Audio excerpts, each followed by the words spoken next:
The illustrious Jabba bids you welcome. I'm going to regret this. I'm Pete Mitchell. He's Peyton Jones. And this is the Church Planter Podcast, brought to you by Church Planter Magazine.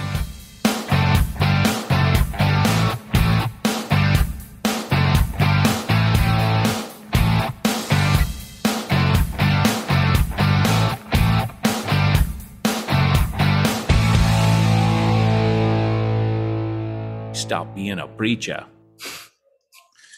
Hey, Church Planter, this is Pete Mitchell.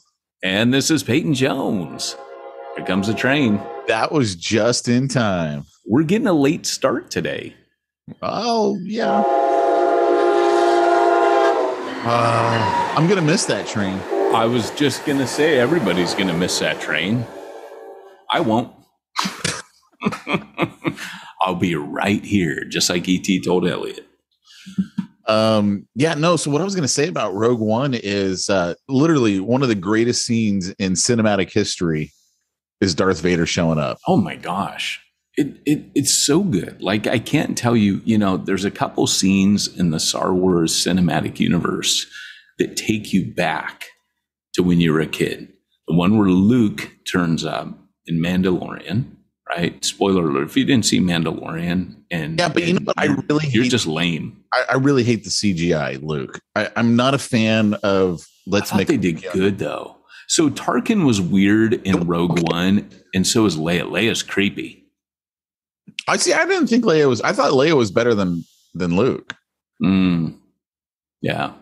No, I thought she was bad in the one where she flashes back, like the very last film. That was, yeah. I mean, because they didn't want to show her face because they're like, we didn't do this. Good. No, remember when they have the flashback when she's young and she and Luke are training together? That's what, yeah. Jumping around, yeah. I like showing her face very much. Yeah. Like it was a lot of her running and jumping and. Yeah, so that one was really weird. But yeah, I mean, I would say that. Rogue One was, that scene, there was that one part where I was just watching it again. I was explaining to Liberty, because she's going to go back and watch 4. Like, we've seen them all twice through, but she was so young that now, like, she's 12. And so she'd probably seen them every 4 years, right?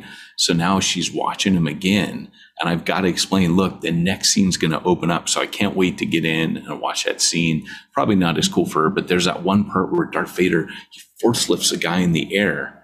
The guy's like stuck on the ceiling and walks past him, just slashes him with a lightsaber. He's walking past.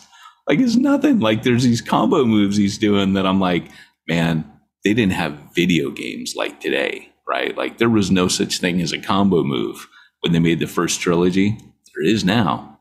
And, I still remember in Rogue One when Darth Vader is walking down, slicing everyone, and you hear in the background, "Finish him!"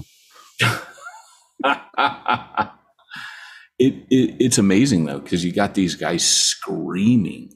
Like you don't get that in the first one, but these guys are going, like they're all screaming. It's savage. I mean, Darth Vader is savage in this. Luke and I saw Free Guy on Monday. Oh, is it good? Yeah, I really enjoyed it. I mean, it's absolutely a video game movie, and it really, to me, felt like it felt like Fortnite. Nice. At one point, they bust out with a Fortnite sword. Basically, it was like no way. It's one that Luke has. It's got the llama. Nice. Oh yeah. And then the other thing too is when Free Guy came out, they had all these scenes where Ryan Reynolds was in Fortnite, and you'd go up to an ATM and he'd talk to you and he'd give you a quest and you go do it and you'd win something. And then they came out with this character named Dude. So Ryan Reynolds is Guy.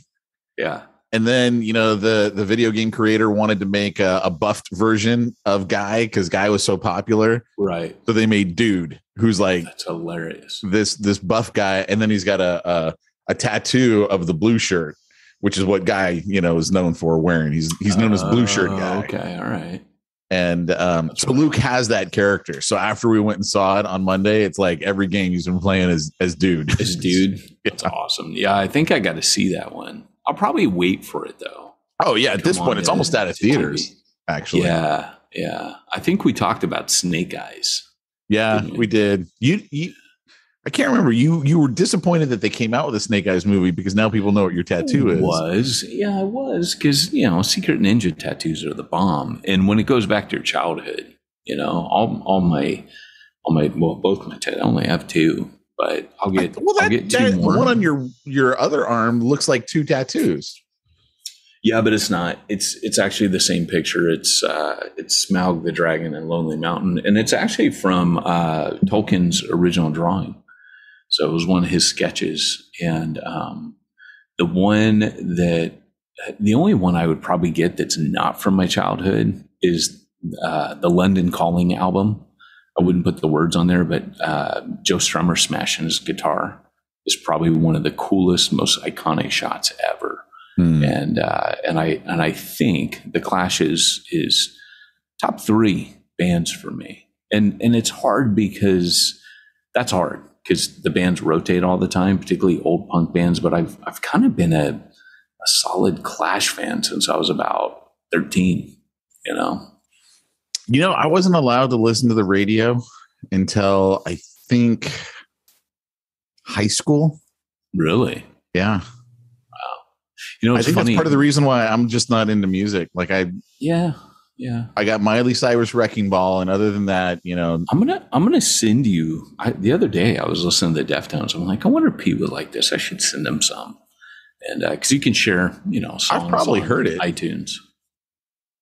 I'm sure I've heard it. You have. Well, you've seen The Matrix, so you definitely heard the Deftones. That was the first time I heard it. Dude, have you gone to the Matrix's website? Not seen the new trailer yet. Well, the new trailer hasn't released, so they put up a website, right? It's supposed to be this week. on Thursday. Okay. Right. So they put up this website, and all it is all of a sudden it's 2 pills, the red pill and the blue pill. You choose which pill you want to take, and then it takes you and it gives you like behind the scenes, but it's told in a story fashion. So it's kind of like a trailer, but it's not. And then, of course, it starts you back at the beginning. And, of course, everyone clicks the other one. And it goes, everything's okay. It's like, there is no Matrix. Everything you see is real. But dude, it's a great little website. It'll kill maybe just 90 seconds of your life. So, I mean, it's not like it's going to waste. Right. It's not like a big time waster. Yeah, it's kind of a big event that they're coming out with a new one. Yeah, some of the pictures though of Neo make him look like John Wick is just now in the Matrix because he's got the long hair again. It's like, no, Neo had short hair. You got to cut his hair back. Right. Yeah. Well, we don't want a bald Neo, so I'll take the long hair. We had a bald Neo. Did we? Yeah, remember? Because when he was all plugged in, he was bald there. Oh yeah, we did. You're right. That would be kind of cool. Yeah, it was only in the Matrix that he actually he comes back. Obviously, he comes back. I don't know, but I'm telling you this. I can't wait for that movie. I don't know when it's supposed to be good. When is it supposed to be released? Do you know? I don't, but I do know that November 19th is the day for the Wheel of Time series, which I got to be honest, I read all those books. And there's like 15, 16 of them, and they're huge. The guy was trying to be everybody. He was trying to be George Martin. He was trying to be Tolkien. He was trying to be Dune, Frank Herbert. He was trying to literally like have one book to rule them all. And it was and you think, hey, I read 16 tomes by this guy. The last 2 were written by Brandon Sanderson. They weren't that great, but I was very excited to see that there was a Netflix series coming out, or maybe it was Amazon. Got to be honest, didn't look great. Looked kind of cheesy. Looked a bit like, did you see the Shannara series at all? I don't even know. I watched an episode of that because, these are like books from when you're young, that they're making into movies. And that seemed a little cheesy. Well, it's like back in 97 when they released Starship Troopers, they could have made that a phenomenal movie. I thought that was a good movie. I mean, minus the naughty bits. That killed it for me. It was, but it wasn't. Like, it could have been even better, and they could have made that into a real franchise. So the black sergeant on there. Come on, listen up, you maggots. They actually used him. They based there's a black. You said Yeah, Well, he's black. he's not black. Not the main character, but there's like when they go to boot camp. No, he's white. He's totally white. He's the guy who goes, "Put your hand on that wall," and he hits it with a knife, and he goes, "The enemy cannot push a button if you disable his hand." He's white. Okay, I have to go back and look because I remember reading where the book, but he's not. Okay, so so it had been a lot longer since I hadn't seen that since the 90s. So you might be right, but in Halo, they said that they based the drill sergeant, or I guess he's like a colonel or whatever. I don't know, but they base him off of that character. So and you can totally see it, and Halo is kind of that same. It's that as a video game, really. It really is. Now that you mention it, I could totally see it, and see that's why they could have made the movie so much better because like when they have those suits on, they can like kill anything everywhere, but they were like always getting overrun by the bugs in the movie. You just got to ask the question, why do we not have a Halo movie? Like, why did that never happen? Well, I think it's because everything they've done has been animated or, like pure CGI movies. And it's like, I don't want to watch that. Yeah, I suppose. Whoever they sold the rights to just didn't have the money to do the movie right. Right, I suppose. Yeah, it would have to be CGI. Can't have any Henson puppets jamming around there. But you could have real actors and a lot of CGI. Yeah. These are just all like basically animated. I think movies like what was the one you like with all the big sea Godzilla creatures and the big mechs? What was that called again? The stupidest cool movie you ever seen, or the coolest stupid movie you ever seen? Great movie. Yeah. I have the soundtrack or the theme song on my iTunes. Yeah. And the other day I'm like, oh, I got to play that. And so I play it. You like music. You just like show tunes. Most of the music I listen to are soundtracks. Yeah. Okay. Tolkien soundtrack is up there. Anything by the way, I got invited on Sunday to go meet the grandson of John Williams. Oh, really? Yeah. And did you know that I think he's, okay, I couldn't quite get it right. My buddy was just telling me, he's like, yeah. He goes, we're going to go up there and record with him and stuff. And he goes, all the family's musical. And he goes, yeah, like his uncle is the lead singer from Toto. Oh, really? Yeah. I kiss the rains down and out. So I don't need to sing. Nobody needs that. I apologize. I killed the podcast. That'll go in our final episode. Who Killed the Church Planner podcast. I can't wait for that podcast to start next. Yes, that's going to be good, isn't it? The documentary, the dissection. It's just going to be me ranting about how you never show up and you make me wait. And, I'm on vacation this week. I forgot to tell you. Oh, I know, right. Our worst moments. Oklahoma. Oh my gosh, man. So you hear stuff Top Gun 2 again until next May? I'm really. Are you kidding me? How much longer can they do that? I think they're hoping that Tom Cruise will die, and so everyone will show up to see like his last movie.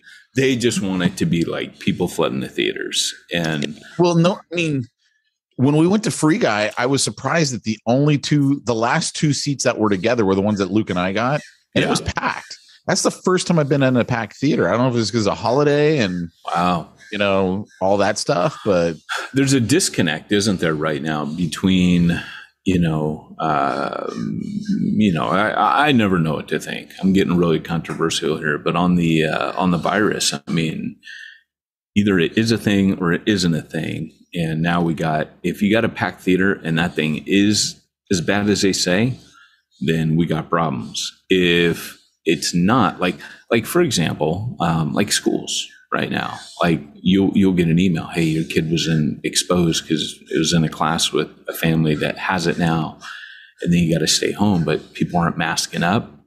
So like, it's weird, man. There's all these like weird like you go into restaurants now and there's no mask, but they're saying this variant, like people in Florida are stricter. I think it's because people are done. They're just done with all of the rules. I think so too. And for us, we're going to continue to mask when we go out. It's a pain in the butt, but with Eden, you know, see, if it's a thing, we just can't. Legitimate reason for doing it. And I think it's, for me, the big thing that like I harp on all the time on my From Concealment podcast that I do with Dan Sams, releases every Monday. He's a church planner in Ohio. Is I just want people to have the choice. Like, I don't care if someone does it, just give them the choice to do it, not force them at gunpoint. You know, do what we say. Like, there was an article I just read yesterday. A dude in the Vietnam just got sentenced to 5 years in jail because he didn't quarantine when he got COVID. Wow. And so they're like saying, oh, he's responsible for 8 people catching it and one of them died. And it's like, first of all, you don't know if he's the reason why they caught it. Right. Like, this is baloney to say, oh, well, this person over here is a super spreader and we know it. You don't know it. No, you have no idea. No, you know, that's the other thing too, is they came out recently with the idea of natural immunity. And they said that if you take the vaccine, which, you know, I'm all for people taking the vaccine. I don't got a problem with it.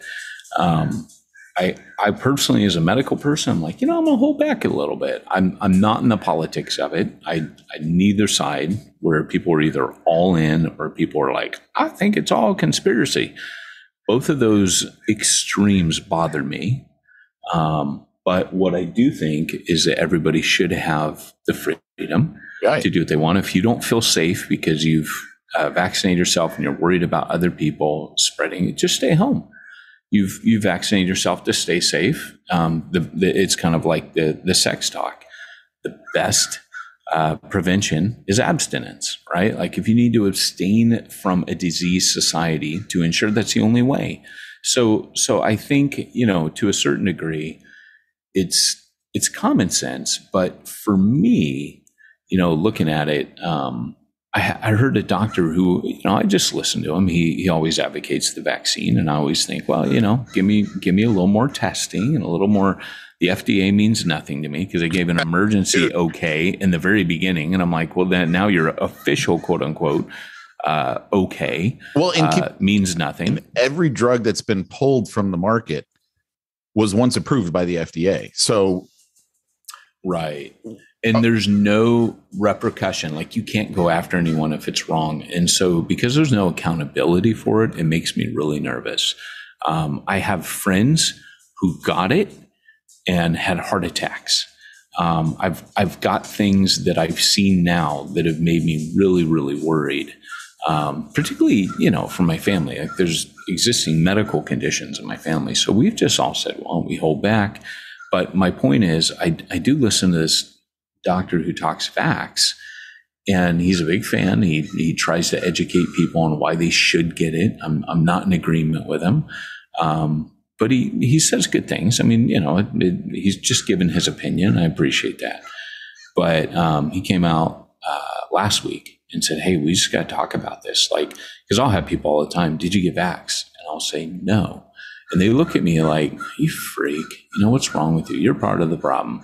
And sometimes people will be bold enough to say, and I'll just say, look, guys, I had it. Like, I've already gotten it. The way the body works is that when you get it, you're immunized from it. And I don't mean a period of time. I've known many people who've had it multiple times. Like, Jimbo's had it twice. Right. I don't know how long natural immunity lasts. I also don't. It's the same. It's the same principle, though. That if you get vaccinated, they say, well, you get it again, like you do a cold or flu. You know, it comes around every year. You get it again, but then you're not as sick because it's not first exposure, right? Mm-hmm. Your body goes, oh yeah, we know what this is. We got some stuff. You know, it was really encouraging because he came out and said, look, if you've got it. So like I've had people that are like, you know, they're all mad. And I say, well, you know, and they're kind of like, you know, when Biden came out and said it's a pandemic of the unvaccinated. Well, good. I mean, here's the thing, right? If people aren't going to get vaccinated, and that's your goal is to get them vaccinated, when they get it, nature is vaccinating. Right. Them. And then people say, well, people die. How can you be so callous? I'm not callous. I'm not cold. I'm an RN. I don't want people to get this. and die from it. But I also believe that if we run from it, we will always have to run from it. Like, you will never stop running from a virus first exposure. I mean, hear me when I say the best thing that can happen is that people, that the majority of the population, this is how disease works. This is what's known as herd immunity. The majority of the population gets it, and eventually, it just goes back to the common cold. There are multiple coronaviruses circulating. It's just they've been around for a long time. Hold on one second. And most of them aren't like they aren't stateside. I mean, a lot of them are in the Middle East, and it's like, people there are sparsely populated. So it's right. It's not like, they're passing it around in the major cities. Right. And, some of the coronaviruses that we regularly experience, they don't cause us much harm because our bodies are so used to them. Our immunities are built up to them. And so we have to, to a certain degree, understand that on a philosophical level, society has to encounter the coronavirus and survive it. That doesn't mean every individual will, sadly. I mean, nobody wants to see anybody die. I have friends whose parents have died. I know people very close to me who almost died from it. And by no means am I callous to that. And kind of like the media says, they'd be like, please go get vaccinated. Because they went through hell when they got it. But there's other sides of the story too, So yeah, people got vaccinated and then regret it because all the crap that popped loose after that. So yeah, it's funny. One of my podcasting partners, Dave Negri, I do the Thriving Christian Business podcast with him. He got it. And he got it. I mean, he's in his mid 60s, somewhere in there. I can't remember exactly. And so I was doing the podcast with him yesterday, and he was kind of like you and me when we had it. His brain just wasn't all there. I'm like, are you sure you want to do it? He's like, I think I got enough. I got enough to do one more podcast. And I go, well, here's a question for you. Do you regret not getting the vaccine? And he goes, no. He goes, I've always believed I'd be part of the 99% that survive it and are just fine. Right. And, his wife got it as well. And they're both recovering from it. They're on the mend from it. But because that was the thought that went through my mind when I got it was, should I have gotten the vaccine? Sure. It's natural to think that. Yeah. Because you're like, man, dude, I just feel like crap. It's no joke when you get it. Right. I mean, you feel bad, but, yeah, I don't know. Just find the whole thing interesting. Yeah, you didn't stay down long with it. I mean, you are. It was about 10 to 14 days, something like that. But I think you also got the new variant. The new variant is not like the old variant. I mean, they say that it spreads faster, but doesn't hit as hard. Yeah, that's what they say. Yeah. So, but I will say it does seem to be hitting the African American population pretty hard. Yeah. I've known multiple people that either almost died or did die from it. They're African American. So I don't know what it is in this virus that could just be the people I know, and I'm reading it wrong. It's just a coincidence, but I think it has hit the African. I mean, I've heard multiple reports. It has hit the African American population quite hard. So, right. It's a bummer. Yeah. So, hey, getting into our topic today, what do you think? Scott, it's time for this week's topic. Let's get down to the nitty gritty. So our topic, it's interesting. I'm sorry for all of you that had to listen to the medical ignorance of Peyton and Pete leading up to that. But I want to tell you about a course that I'm going to be doing. It's going to be early. If your Friday mornings are pretty free, 7 a.m. Pete to 8:30. And that's so we can have people from Europe join. We can have people from the West Coast join. I mean, if you're on a podcast at 7, 8:30, you still got time, or a webinar or Google call or whatever it is. I'll tell you about it in a minute. I'll get it straight. But if you're on there from 7 to 8:30 in the morning, you still get to work. And if you have a life of leisure, AKA you're in full-time vocational ministry, then you got that time too. You just got to get up earlier. So that was a really bad slam, wasn't it? that was mean. That was savage. Well, I wasn't really paying attention to you. I figured I could shut off now. So That's what were we right. talking about? Well, that was like Darth Vader going through that white, that white transport. Did you just throw me up on the roof and slice? Not you. No, it wasn't you. You have to go back and listen to hear that. It was a goodie.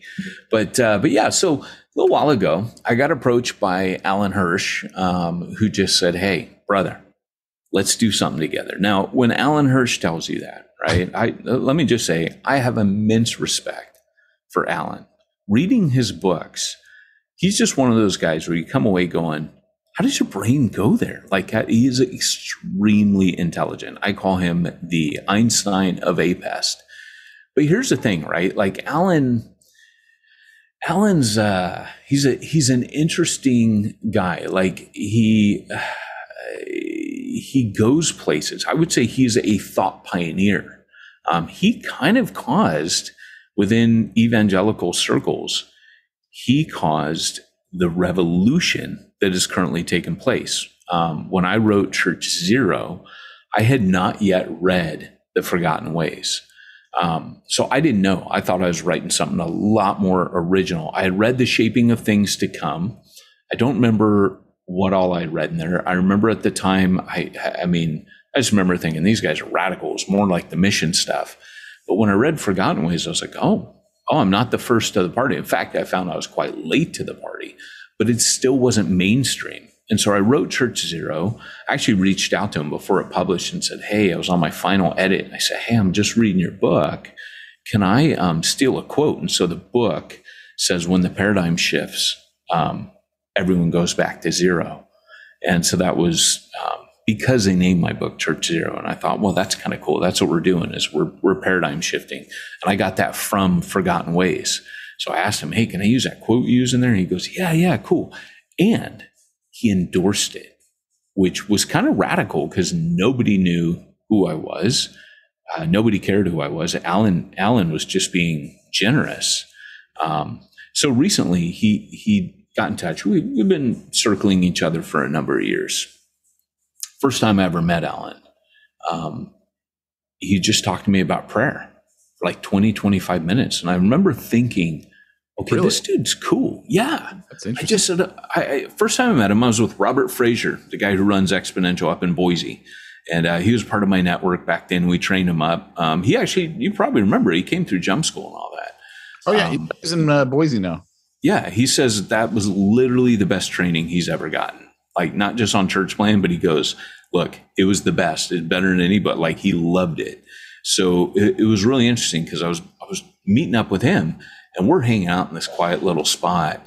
And who comes walking down this little garden section but Alan, and we get to talking to him. And I said, how you doing? And he goes, and this is what he said. He just goes, yeah.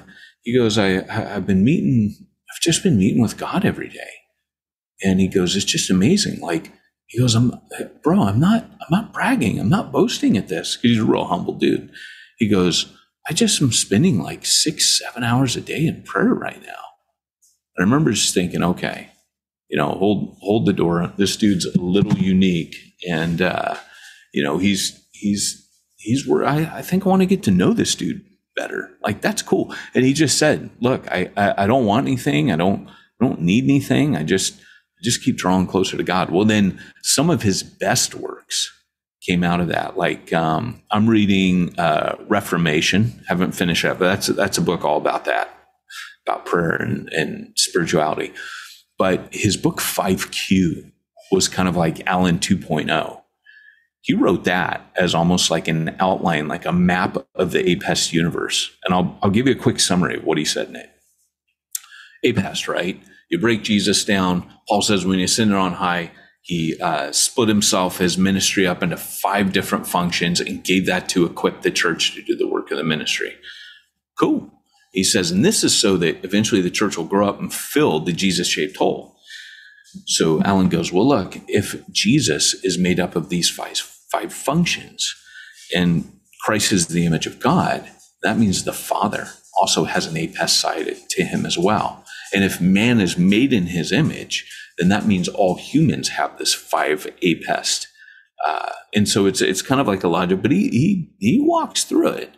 And he goes like, look, he goes like the apostle, the pioneer, he goes, you find this in every branch of study in the universe. Like he goes, look, scientists are pioneers, some scientists, they discoveries, world explorers, people that start revolutions. He goes, this is all the apostolic thing at work. And he goes, the prophetic, and he walks through that. And he goes, some of these people in history, they had this prophetic part of them that's the heart of God. And so what he brings out is something to the effect of there are parts of society and parts of the world where it's just in the pattern of who we are as humans. So when you bring Christ into it, it's a fulfillment of what God has innately put within us, but it's a spiritual empowering and gifting, which was really cool. Like I was like, wow, that's really neat. So if you get a chance, check that out. So that's known as 5Q. It comes from the abbreviation IQ, right? Your intelligence quotient. So it's a way to map out your IQ. Well, the 5Q is that idea that what is your APEST IQ? And so he's got all that in that book. But 5Q has kind of become his new organization. I say new, this is actually quite a few years old, but 5Q is kind of the hub that he runs everything out of. Well, he runs a bunch of courses out of it. And so he tapped me and he said, hey, we've always talked about doing something together. We've talked about writing books together. We've talked about doing all kinds of cool stuff. But he said, what if we ran a course? Because he said, bro, look, he always calls me bro or Peyton or Ninja. And he goes, look. Does he call you Ninja? He does. He calls me Ninja. In fact, he posts on his Facebook wall, and I think he called me the Ninja Plantologist. But he calls me a bunch of really funny stuff. So, and by the way, he's funny with nicknames. Everybody for Alan has a nickname. So it's pretty funny. So he said, look, I'm not really, like, church planning isn't my gig. He's more like, I would say, what would be the word he uses for himself? He might use the word architect. He's got some cool terms of how he sees his own ministry, but he goes, look, you're the church planning ninja. Let's get together and let's do a course on APEST and church planning, which is, that's my sweet spot, right? Like that's church plantology, cha-ching, is written from that. But the cool thing is it'll be him on this course as well. It'll be myself, Alan Hirsch, Rich Robinson, who's normally his wingman for training. That guy's a genius. He's a guy up in Scotland. And then there's this guy, Joshua Johnson, who does some training with them as well. And movements are his specialty. So it's going to be cool. And so we're going to do that. And I'll just kind of walk you through some of the stuff that we're going to cover in that, if you don't mind. First of all, how long is it? When does it start? And how long is it? So it's going to be 6 months. It meets, so it's 12 sessions. They last 90 minutes every time. It's going to span 6 months total, 24 weeks. But again, it's 12 sessions. So it'll be every other week. It will be, if you're on Eastern, it's 10 a.m. If you're on Pacific, it's 7 a.m. And it's going to start on 24th of September. So about 2 weeks from now. And then it just keeps running every 2 weeks from there. It takes a break around the holiday season, gets back, it takes almost 2 months off, actually. So 19th of November, and then you head into the 21st of January. So yeah, it's kind of cool. It ends in April. So just think of like your school year. It's going to follow the term of your school year. And during that time, you're going to learn a mission-driven team approach to church planting. And the course is going to focus, like plantology, on burdens, giftings, and discipleship. So here's my, in this course, you will discover how to learn from biblical patterns of planting, how to utilize an APEST framework for ministry, how to hardwire a group for multiplication, how to develop movement thinking that can scale beyond yourself. That's where a lot of church planners get hung up, is they just think about their church plant. So movement thinking. And that's where Alan's going to help out a little bit. How to disciple and lead in the way of Jesus, how to form a team and navigate team dynamics in planting, how to activate, develop, and deploy people in their gifts, how to assess adaptive models of planting based on mission, how to organize churches around movement dynamics, how to gather on mission, how to scatter on mission. And so each one, they're interactive in those 90 minutes. And that's it. So they'll have input, reflection, discussion, pre-reading, and some videos prior to it. Are you limiting how many people are on each? Yeah, my understanding is it's either 20 or 25. So there will not be it's not like 100 people. And what's cool is I've done some of Alan's, like I did his 5Q accelerator, and you break up into smaller groups on there. You'll have like these main sessions and you'll break up.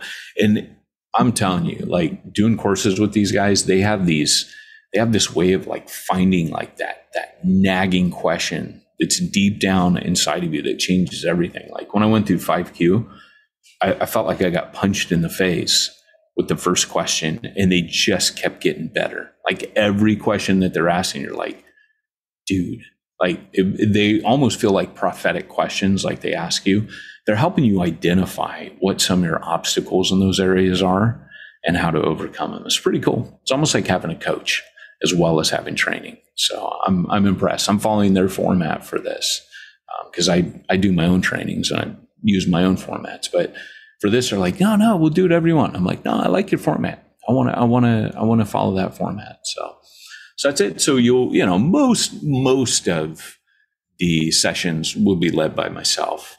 Alan will be there, and he'll take some of them as well. Interesting. So what would be the outcome for someone who goes through it? So what you're going to learn, the outcome will be that not what are they going to learn? Why would someone want to go through this? Like, what is going to be their change in their life as the outcome that they're expecting to get when they go through it? Yeah. So learn's probably not the best way, but what you're going to gain from it is the ability to plant churches without an over-reliance on leadership. So like we all know, like the apostolic, but one of the taglines we have for it is, what if church planting was possible and accessible for everyone? When you really start digging deeper into the APEST, you start realizing that everybody has these gifts that can be used. Church planting is not as hard as we think. One of the reasons we make it harder is we gate it behind central leadership and we make them do everything. What I found in Refuge, Long Beach, where you and I are at, I mean, you read Reaching the Unreached, cha-ching. My biggest takeaway from that was people being empowered and released in their gifts, that was the key to church planting. It's the key to mission too. So, and if mission is the key to church planting, then releasing and mobilizing people in their gifts is the key to mission. So that's what APEST really doubles down on, is it gets you into a, I would just say it makes church planting a lot easier when you're able to shift it from yourself as a leader and really do what Ephesians talks about. And that is equip the everyday believer. You're going to learn to equip and mobilize people to plant, which is what really the 12 did with Jerusalem. As soon as Paul started the scattering of the church, man, because it says it grow daily, and the Lord added daily. And they were so well discipled, and there was such a strong emphasis on their gifts that when the scattering happens, churches just get planted all throughout Judea and up into Antioch, where we pick up the story. It says it spread all over Judea. So as the gospel spreads, churches are planted, and there was no church planting courses. There was no. It was literally that what they did in the incubator in Jerusalem all these years, discipling those people and empowering them and equipping them and releasing them their gifts. It wasn't done by leadership. It was done by everyday, ordinary believers. That's what the microchurch movement with Brian Sanders, the underground, all those that are part of microchurch. It's almost like the secret weapon of the church right now, the Holy Spirit in you, right? Showing the world what Jesus looks like. And when you gather people to do that, it's powerful. If you'll bear with me for a minute, I got to tell a story. Oh, okay. I'm down. So I've been working on some stuff for a course that I'm about to teach some real estate agents. And I came across a really interesting stat. And you, I'm sure, know this being in the medical profession or have been in the medical profession. But they did a study. Harvard Business, it was put in the Harvard Business Review, and there's a great article on Fast Company about it. But you know how people won't change. It's very hard for people to change. In fact, they found that even when death is on the line, the majority of people will not change. And one of the doctors, he looks at this and he goes, look, 90% of people who have had, I can't remember, it was like a bypass surgery on your heart bypass, or, you know, whatever they call that stuff. I mean, it was like one of the serious ones. He goes, 90% of them 2 years later have not changed their lifestyle, even though this is a disease that is because of their lifestyle. In fact, 80% of all of the money that's spent in the medical arena is spent on 5 main issues that are all lifestyle choices. You know, you can pretty much guess what they are: smoking, obesity, you know, whatever, right on down the line. I can't remember them all. But the point is like 90% of people will not change even when their life is on the line. So along comes this guy. His name is Dr. Dean Ornish. Some of you might have heard of his Ornish diet or whatever. I don't know exactly what they call it, but basically, I got a buddy who's on it because he had stents put in his arteries, and he's like, hey, I don't really want to die, so I'm gonna follow this other guy's thing. So he was part of the 10% that wanted to change. But what was interesting is, and basically what Dr. Dean Ornish's whole deal is, basically a vegetarian diet that's very low in fat. I mean, that's what it comes down to. So he talks Mutual of Omaha into doing this study. So Mutual of Omaha also, at the time at least, this is the mid to late 90s, you know, they had health insurance. So, you know, that's why they're like, okay, we'll do this. So they took 333 people. And what they did is they got them to quit smoking and to follow Dr. Ornish's diet. And a big part of that was they had to come to group meetings twice a week. You know, think AA, think Weight Watchers, whatever. So they're around other people who are in the same situation as them. And the study was only for a year. And then they went back 3 years later to see where everyone was at. And what they found was that 77% of the people stuck with the lifestyle change. So here's the contrast. 90% of people will not change even when death is on the line. And then we get 77% that stick with it even after they're done with everything. And what they found was the key difference was, one, it was a mastermind environment where they were around other people who were just like them. And the second part was they had a coach. In this case, it was Dr. Dean Ornish. That was their coach who was walking them through everything. So the reason why I bring that up is, you know, if someone who's thinking about church planting or is in the middle of a church plant, it's like, look, you're not going to change if you leave it up to yourself, statistically speaking. I mean, you could be part of that 10% that's willing to, but 9 out of 10, you're probably more like them. And I would just say that if you really want to do this church planting thing, you got to get in a mastermind group and you got to have a coach. And who better to have than Peyton Jones and Alan Hirsch? And who better to be in a group with than other people who are just like you, on the same path as you, who run into the same issues of you. I mean, wouldn't you rather be on the, 3/4 group that actually does it as opposed to, the 90% that always fail? Yeah, I agree. You know, what's funny, man, is that, a lot of people read Church Zero, which, Fair Play was an apologetic for APEST. And people say, man, I'm ready. And what a lot of people do is they'll read the APEST outline and go, okay, yes, I'm going to do that. But they don't know how to actually do it. In fact, that's the big glaring, if I were to look at all my writing, everything. The next course I need to write is how to do it. And this is actually, this is bigger than that, but it's incorporated all the way throughout. Like in these 6 months, you ask outcomes, you will actually learn how to plant with the APES model. Like you're going to get practical things. We're going to give you practical problems, challenges, things to work through. And then you get the group coaching and advice of people that are walking that journey. Like this is the 5Q crowd, like you said. So these are going to be people that this is the air they breathe, but they're church planting now. And so to be, like you said, surrounded by people, not just the trainers, but also the people that are in there. Many of them are living APEST. And so, like I said, it's not enough to be like, yeah, I agree with APEST.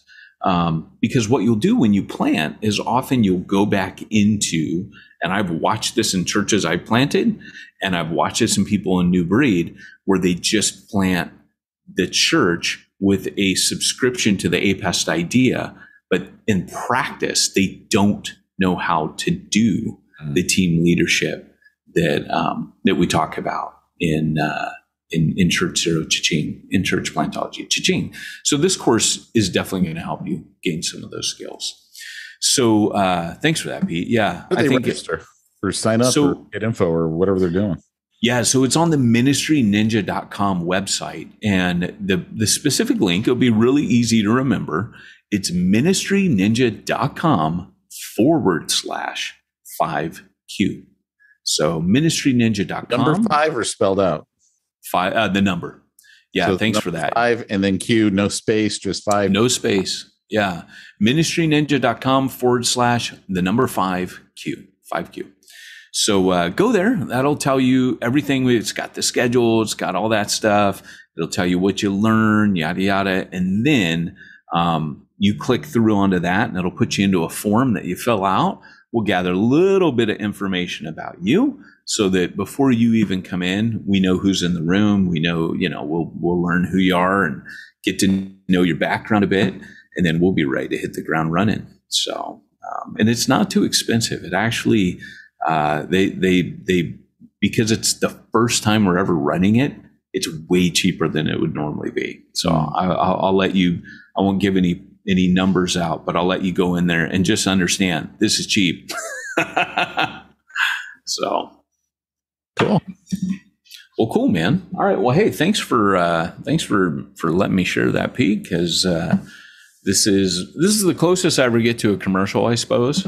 But I don't give these often. But really, to be honest, as a podcast is coming to a close, I also feel that this is going to be a deep dive that you'll benefit from. So while everyone's going to this class now, on top of working, having a family, maybe being in school as well, how are they supposed to do all their bookkeeping and IRS compliancy and workers' comp and all that stuff?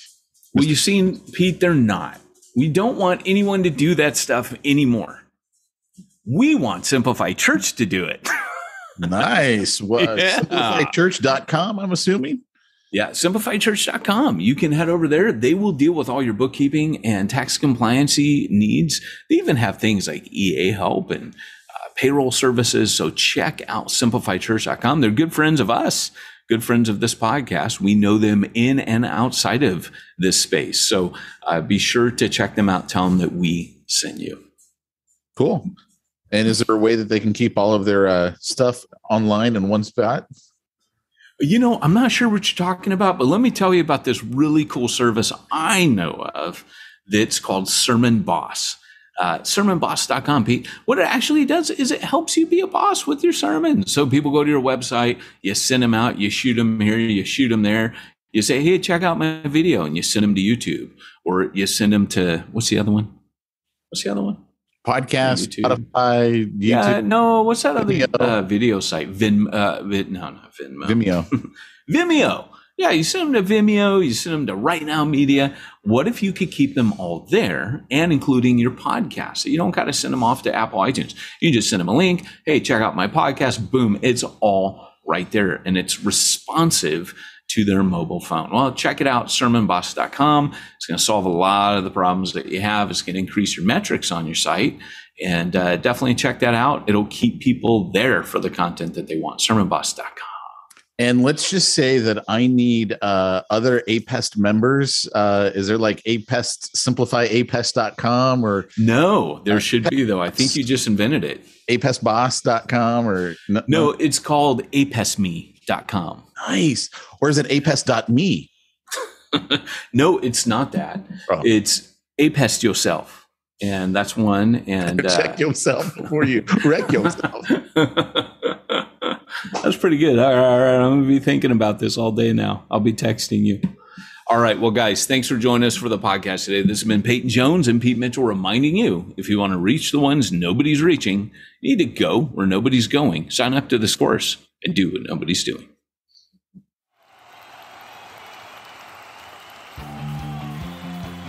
Thanks for joining us for another weekly episode of the Church Planter Podcast with Pete Mitchell and Peyton Jones. We'd love to hear your comments on this episode of the Church Planter Podcast. Visit us online and let us know what you thought at churchplanterpodcast.com. If you subscribe to us via iTunes and have enjoyed the podcast, leave us a positive review. The more positive reviews we receive in iTunes, the more iTunes will promote us to other church planners who would benefit from this show. This podcast is brought to you by the Church Planter Magazine, which is available in the iTunes newsstand or online via churchplantermagazine.com.